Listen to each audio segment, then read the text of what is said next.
क्यों ईसीजी को इतना टफ समझते हो तुम? इजी तो है बेचारा। इतनी बड़ी लीड 2 तुम्हें दिखाता है जिसमें तुम सब चीजें इजीली देख सकते हो। उसमें अगर तुम्हें पी वेव दिख रहा है हर क्यूआरएस कॉम्प्लेक्स से पहले तो ये साइनस रिदम है, और पी वेव नहीं दिख रहा है तो एएफ हो सकता है। या फिर पी वेव और टी वेव का डिफरेंस ही समझ में नहीं आ रहा है और क्यूआरएस कॉम्प्लेक्स बहुत नैरो दिख रहे हैं और हार्ट रेट बहुत ज्यादा है, like it is more than 150, तो ये एसवीटी हो सकता है। और रिदम अगर तुम्हें इरेगुलर दिख रहा है और दो क्यूआरएस कॉम्प्लेक्स के बीच में गैप तुम्हें अलग अलग दिख रहा है तो ये एएफ है। टी वेव अगर तुम्हें टॉल, नैरो और पॉइंटेड दिख रही है तो ये हाइपरकेलेमिया है। और अगर तुम्हें टी वेव फ्लैट दिख रही है या फिर यू वेव दिख रही है जो हमें नॉर्मली दिखती नहीं है आफ्टर टी वेव, तो ये हाइपोकेलेमिया है। देन उसके बाद तुम पीआर इंटरवल देख लो, अगर पेशेंट ब्रैडिकार्डिया में है तो पीआर इंटरवल अगर प्रोलॉन्ग दिख रहा है तो ये फर्स्ट डिग्री हार्ट ब्लॉक है। और अगर पीआर इंटरवल प्रोलॉन्ग भी है और बीच में ही क्यूआरएस कॉम्प्लेक्स गायब हो रहा है तो ये सेकंड डिग्री हार्ट ब्लॉक है। अब देख लो तुम्हें, सिर्फ लीड 2 ने तुम्हें कितना कुछ बता दिया ईसीजी में। और अब बाकी चीजें तुम्हें V1 में मिल जाएंगी। राइट साइड लीड है ये तुम्हें सारे अरिथमियाज या बंडल ब्रांच ब्लॉक्स दिखा देगा।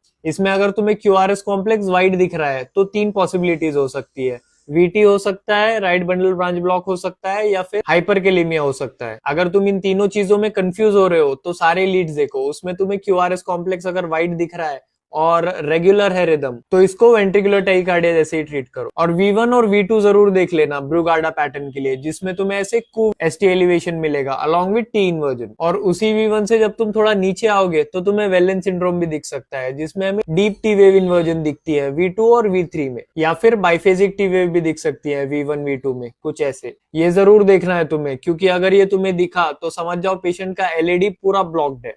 और हाँ, V1 और V2 में एसटी डिप्रेशन अगर तुम्हें दिखा तो पोस्टीरियर एमआई रूल आउट करना मत भूल जाना। ये पोस्टीरियर एमआई तुम्हें तब याद रखना है जब तुम्हें कहीं भी कुछ चेंजेस नहीं दिख रहे हैं बट पेशेंट को चेस्ट पेन है। उसके बाद ईसीजी तुम्हें V5 और V6 देखने के लिए बुलाएगा। ये तुम्हें लेफ्ट वेंट्रिकल के बारे में सारी इंफॉर्मेशन देगा। समझो एसटी एलिवेशन है V5 और V6 में तो ये लेटरल एमआई है। टी इन्वर्जन अगर है V5 और V6 में तो ये इस्कीमिया या फिर लेफ्ट वेंट्रिकल स्टेन हो सकता है। और अगर एसटी डिप्रेशन है दोनों लीड्स में और V1 में तुम्हें टॉल आर वेव्स दिख रही है तो ये भी पोस्टीरियर एमआई हो सकता है। ये जरूर देख लेना। और फिर पूरे ईसीजी में एसटी एलिवेशन और एसटी डिप्रेशन ढूंढ लो। कर दिया 80% ईसीजी इजी। अब नोट्स बना लो इसके और फॉलो कर लो मुझे।